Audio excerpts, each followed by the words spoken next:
I won't make a large introduction, but it is with great pride and pleasure that I welcome Linda Burkhart to our plenary session today. I'm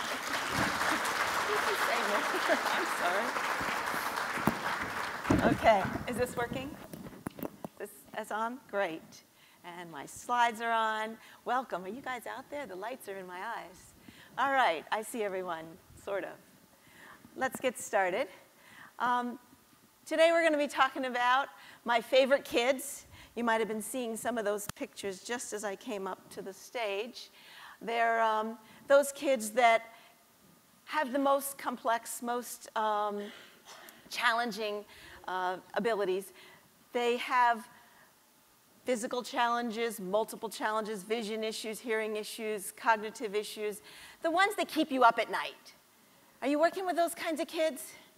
The ones like, okay, what do I do tomorrow? He did that yesterday, now what do I do next? Or he's not doing anything yet, what do I do now?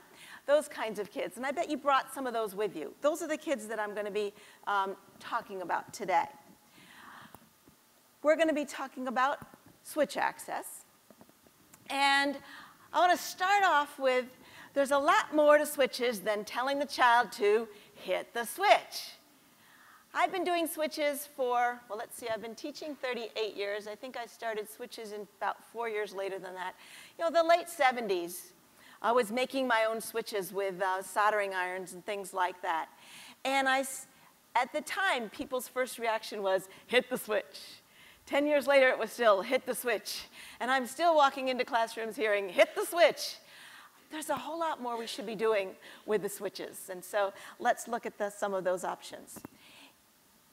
When we look at kids, I like to go back to how the brain is organized and how typical kids learn. Because our kids are kids. And yes, they may have additional challenges. They may have some brain differences, some brain damage. But all in all, they have a brain just like everybody else. So if we look at how kids learn, that'll inform us as to what we should be doing with switches in kids. Okay. First of all, learning is connecting intent with movement. So when a baby's born, they don't have a lot of control over their movement.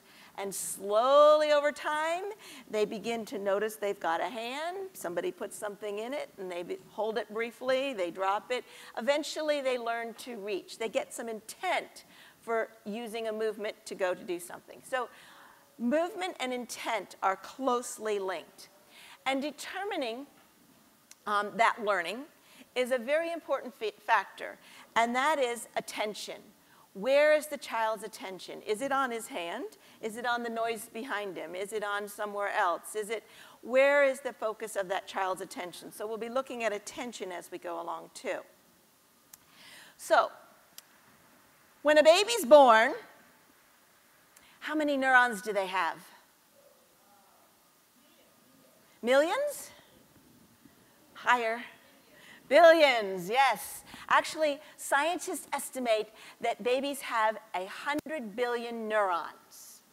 All right, that's a lot of neurons.